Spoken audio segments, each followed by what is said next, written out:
we had a great weekend in Indy. Had a lot of fun when the broadcast got going. I worked the pre-race countdown to green, which is I rarely get to do that. And I thought that went really well. I thought all the work we did was good. Thought the race was great. One caution for 3 laps or something like that.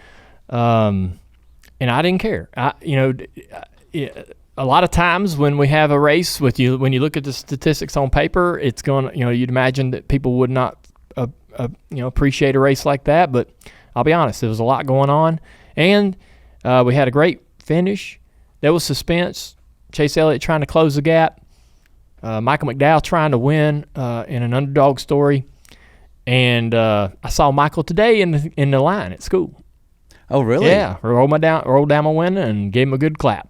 Nice, awesome. Yeah, so it was a memorable weekend, and I'll be honest with you, man. I don't know if it was the fact that my girl was getting ready to go into kindergarten on Tuesday, but that was an emotional win. I thought I got emotional watching that happen. So let me ask you that, man.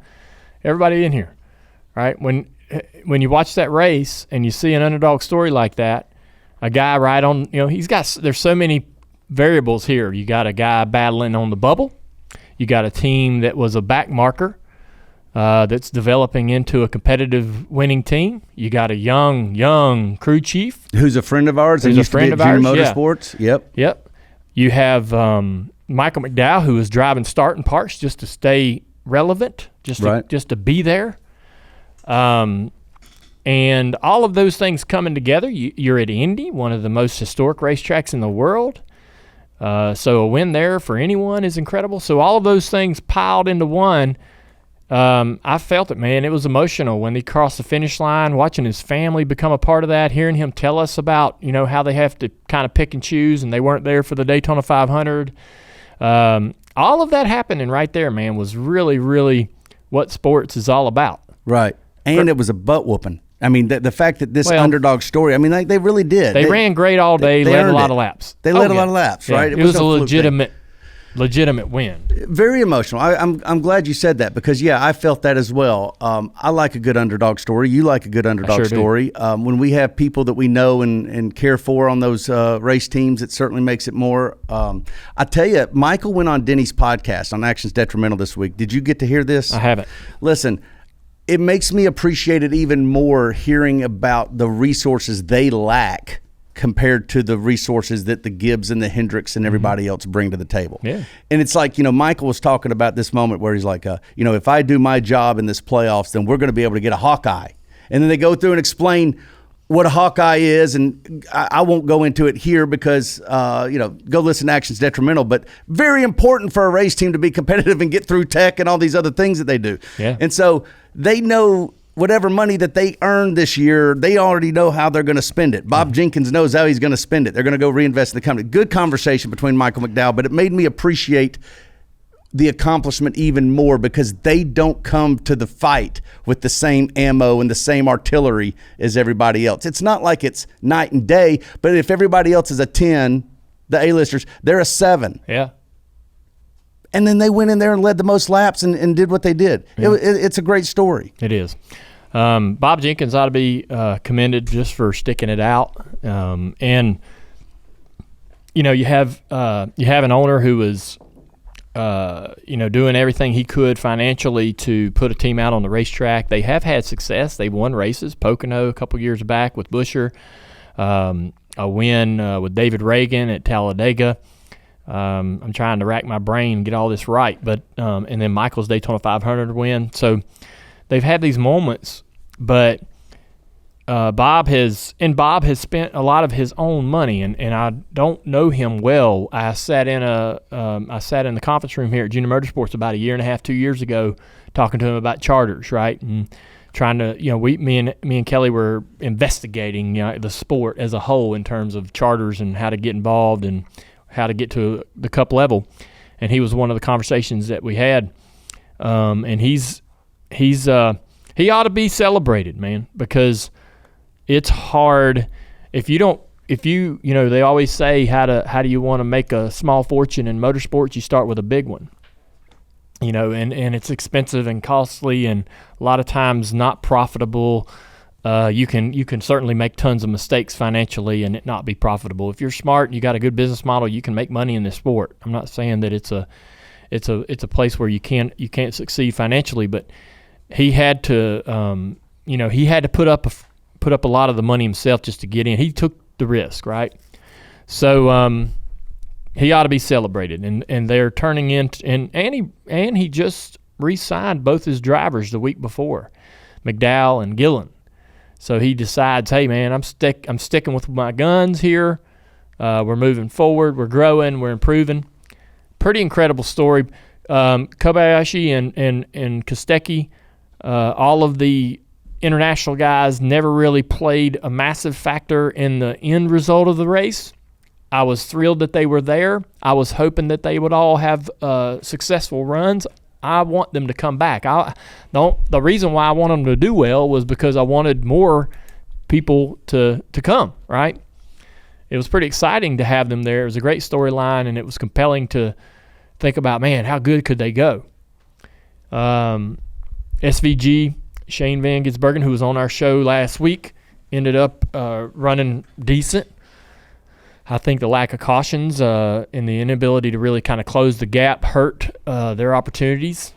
I would look down at the lap chart and to lap times just periodically every probably 10 laps or so, probably even more often than that, and see how they were running compared to the rest of the field.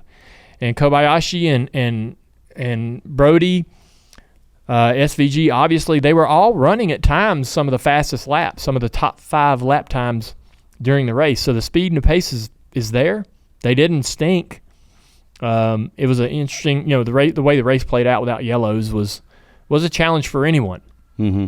If you got behind at least a little bit. Look at the 16 of A.J. Allmendinger. Had some incredible laps in the final stage. Had he got a yellow, he's a top 5 car. But due to the troubles he had during the race with Blaney and so forth, you never can recover from that.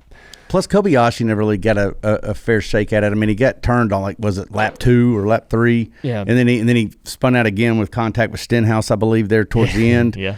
So, he was faster than what his finish, which was back in the 33rd. He was faster than that. Of course sure. He was. Yeah. Yeah. I hope they come back. I hope more people will try to race with us. I like it. I enjoy seeing. Just as I will enjoy when Larson goes to Indy. I mean, it's going to be a challenge. How good can he go, right?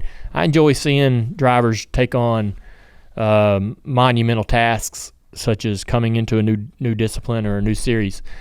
SVG, get used to his name, man. He's going to be around. We're going to see him again. We feel, all of us, I think, if you've been paying attention to the news over the last couple of weeks, we all feel pretty confident that he's going to be around quite a bit next year. But hopefully the rest of those guys will come back and get another shot at it. SVG ran a truck race at IRP. I thought he did a good job. He lacked a little pace, went a lap down a couple times, but you didn't make the traditional mistakes. I mean, never ran a short track race before, never ran an oval before. That's a bull ring where you can get yourself tore up very easily. He did none of that. He just kind of stayed out of trouble and learned, and that's what you got to do. Run all the laps. Finish the laps. Yeah, just run all the laps. I know it's hard to help people understand. It's hard to help drivers understand that that's a reasonable goal. They want to go out there and just shock the world. They want to, you put a rookie or a young talent out there on a track like that, they want to surprise everybody. They want to run top 10, top 5, and they end up getting themselves in a lot of trouble trying to do too much. Obviously, with his age and experience, he's smart enough not to do that.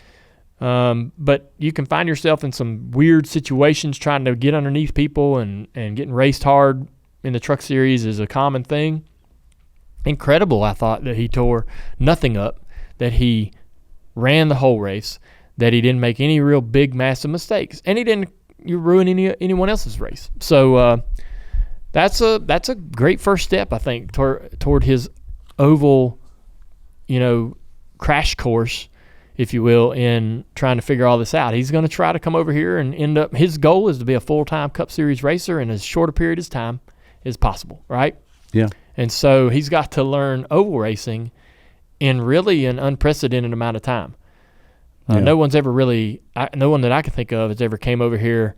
Maybe Montoya, Juan Pablo. That's what I'm thinking about, right? There's a couple examples and they pick it up pretty fast. We'll see how it goes.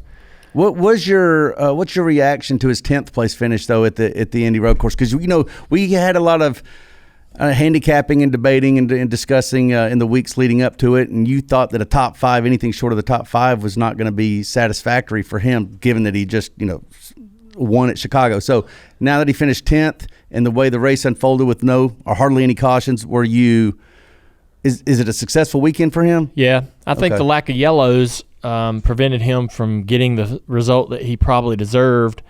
I'm disappointed with 10th. I think he probably is too. I think the team probably is too, because they know they were better than that. He raced with Christopher Bell all day, and that was the way that race played out. It was, without any yellows, everybody raced the same people. Keselowski and Denny ran against each other all day long. I mean, everybody that, if you watch the battles throughout the day, it was the same people racing each other. And had a yellow came out, or maybe 1 or 2 yellows came out in that final stage, SVG gets this, the opportunity to better his position and get that result that I think he should have got. I don't think he finished where he should have, but I don't know that it was entirely his fault. Right. Hey, if you like that video, you'll love the entire podcast, the Dale Jr. Download. It's available on all major podcast platforms.